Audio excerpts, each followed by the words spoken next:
Welcome back to the Charles Schwab Field Stadium in Omaha, Nebraska. And we're about to get this thing started as Tennessee Volunteers will be taking on the Florida State Seminoles. Yeah, Mike, it was a tale of two stories in that game one, right? The tension was thick. You could cut it with a steak knife. For the Again, Volunteers, they the felt team elation after the game. For the Seminoles, it was heartbreaking. Lee Jarrett said he hasn't watched that Blake Berg check swing back one single time. He also said that a loss like that, you never forget it. It sticks in your mind for the rest of your life. It is so important to win that first game. That put it and miss. Tennessee brings the tying run to the play. Releases it to left field. Tennessee in business. Pressure-packed spot. Did not go. Tension starts to fill the faces of the Garnet goal. Base hit to center. Base hit. Now the winning runs in scoring position. In the air, left center field. Get there! Tennessee walks it off! Yeah, the pitch that Dylan Dreiling got, it was a slider. He told Christian Moore before his at-bat he was going to get a slider, and he was going to be ready, guys. When they got to second base to take his jersey off, Simo said, hey, slow down, man. I got to catch up. I'm tired. We got to take that jersey off of you. Great stuff, Danny. It was a thriller for Tennessee. They get another crack at Lake Jarrett's group. Ball's batting order is brought to you by Capital One. We told you all the home runs they have hit this year. The last number one seed to win the Men's College World Series was back in 1999. Back in 1999, this team has been last seed to win in the Men's College World Series back in 1999. Huh. Probably like, I don't know. He got a couple starts on the year. That's all he's got is two of them. That came in early April. Since then, he's been in the bullpen, but he's been really good as of late. You go back to his last four appearances, 8 2/3. He's only allowed one hit and one run, but it's about the breaking balls for Abraham. I mean, that is the strength of what he does. 68% of the balls he's going to throw typically are going to be all-speed type pitches. He's got him, and he will spin him against Tennessee with 57 wins this season. Florida State with 49 of them. And the Noles hoping for a game 3 in this matchup tomorrow. Vols trying to get to the finals that start on Saturday, a best of 3. Christian Moore leads it off that cycle. And we are underway at the Charles Schwab Field Stadium in Omaha, Nebraska. We're underway in the first inning, so the team we'll be rooting for today's game is Tennessee Volunteers. And this one is not elimination game yet, but tomorrow it will. I apologize to this. I'm sorry. So, I'm so sorry about this, guys. Well, it's not elimination game yet, so, and yeah. Well, yeah, tomorrow is going to be elimination game tomorrow, so that will be all coming down to that. And I know it is not.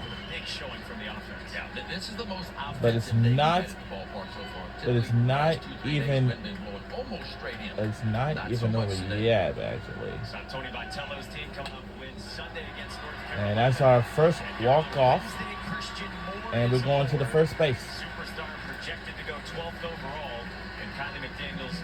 Yes, we're going to the first base. Ben, you said it. Strikes are the problem with Abraham, not stuff. And you talk about a lineup that's hard to trust your stuff and find the zone with right out of the gate. It's this Tennessee team. It's scary top to bottom, but especially these first 4 hitters. Yeah, Abraham only 34 innings of work. And we are near the end of this week, right in 2 days away. And even like 2 days ahead, that's all. Can he get it over the white party plate? Typically, he wants to get ahead with that fastball and then. And I know Florida State Seminoles is my favorite team as well. So, and yeah. So, trying to stay focused on this. Christian Moore and Billy Amick, who's behind him. very high draft prospect as well. In a few weeks, there's a good one. Uh-oh. Now call it a strike. Really big whiff rate on that breaking ball. And the fastball command has been an issue for John Abraham, who, over his last 4 outings, he has gone 8 2/3, just 1 hit, 1 run, 10 Ks, despite some walks in there. Fades away, and that's It is 3:49 p.m. Again, we have some good baseball fans from Florida State University and University of Tennessee. Really good performances. Like my favorite famous campus and my favorite famous fans from the University of Tennessee. And that will be,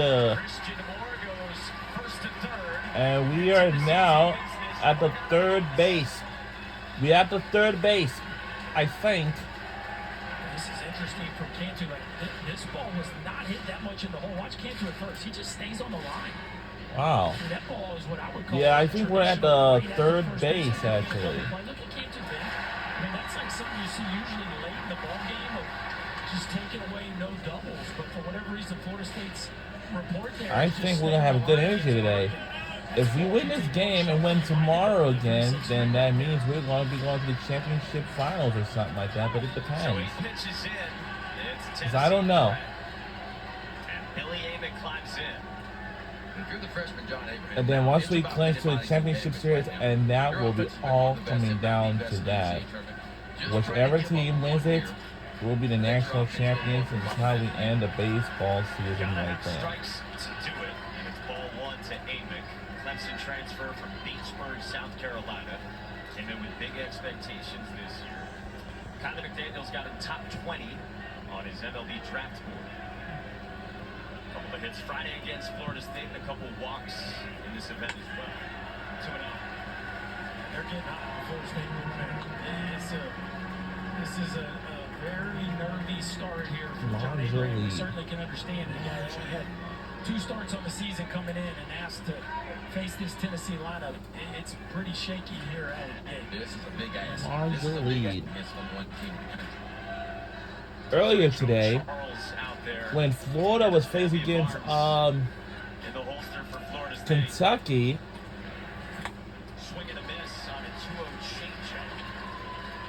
and Florida has survived, and they have took 15-4 victory by 11 points, and that's how they eliminated Kentucky Wildcats. He does get guys to chase.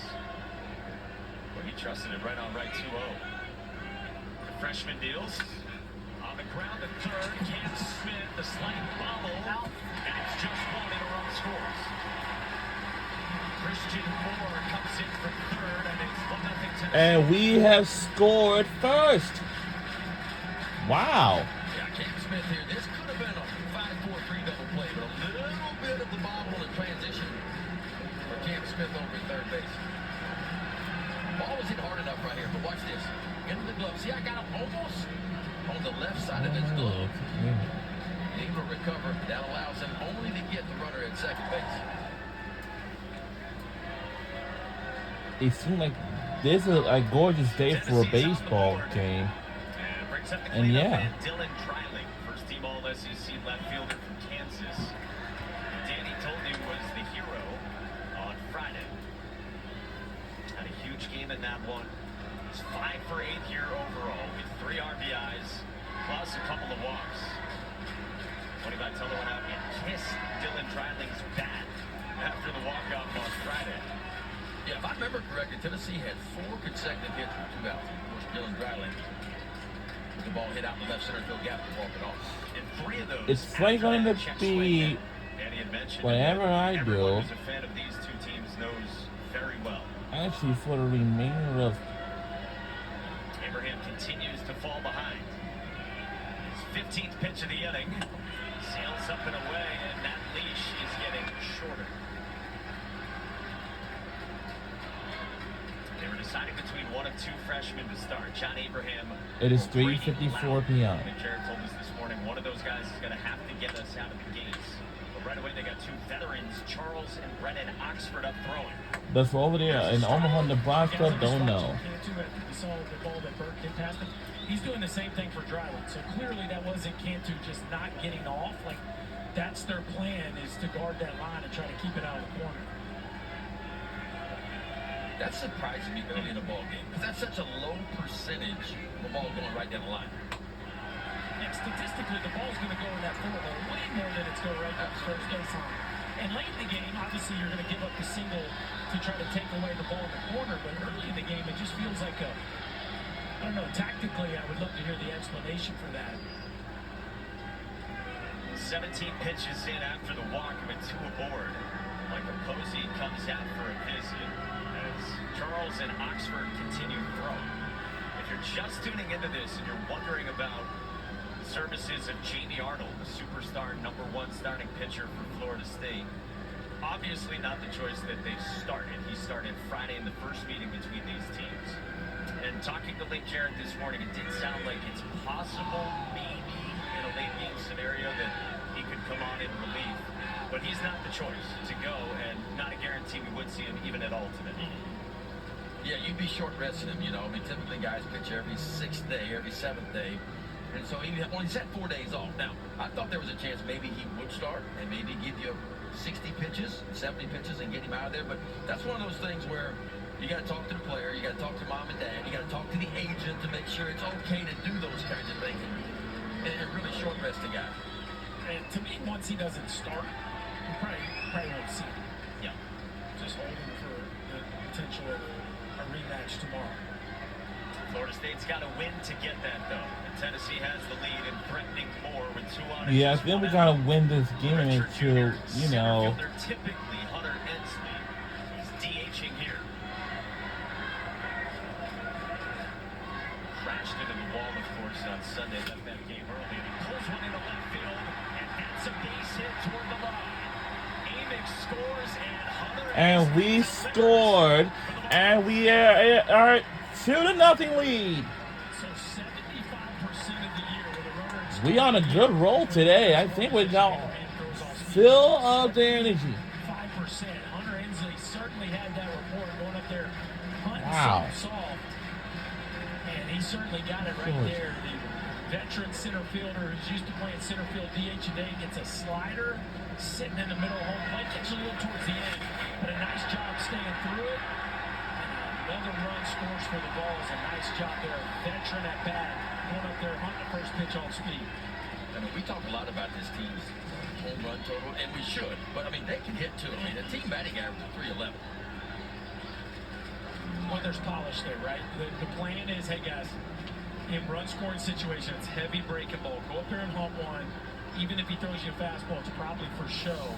But then you got to execute that plan, too. It's one thing to look for a breaking ball. It's another thing to get the right one and be on time. And the other piece of that is, I mean, John Abraham struggled to throw his fastball for a strike. So you can almost eliminate that. But he's going to throw something off speed right at 70% of the time in any situation. And the fact he doesn't land his fastball a whole lot, it almost makes you go up there and say, well, you know what, I'm going to sit breaking ball. Well, this will be a pitching change. Almost certainly, this is how Florida State does it. They send the catcher and the infield in first. When the catcher returns, then you would expect to see Link Jarrett to make a move here. With 2 runs already in for Tennessee, and here he comes to make, at long last, the move. You got 26 outs to go, but if you're Florida State, you have to make this pitching change now before it balloons even more. Have to. It's an offense that you know is going to consistently put runs up throughout the course of the game, and you can't let them run away and hide. Like we saw in the first game, Florida scored 7 in the first, and that's just nearly impossible to come back. And don't forget who's pitching for Tennessee. Secrets is not allowed to run in the NCAA tournament. Like, he's been there, although he's pitching out of the 3-hole, for me, he's been their best dude. Like, he's been that good, so you can't afford to let Tennessee run away and hide. Brennan Oxford enters. And the Makes the Terminals, stroll onto the big the stage in a busiest terminal. pressure-packed spot in the first. When we come back. We'll be right back.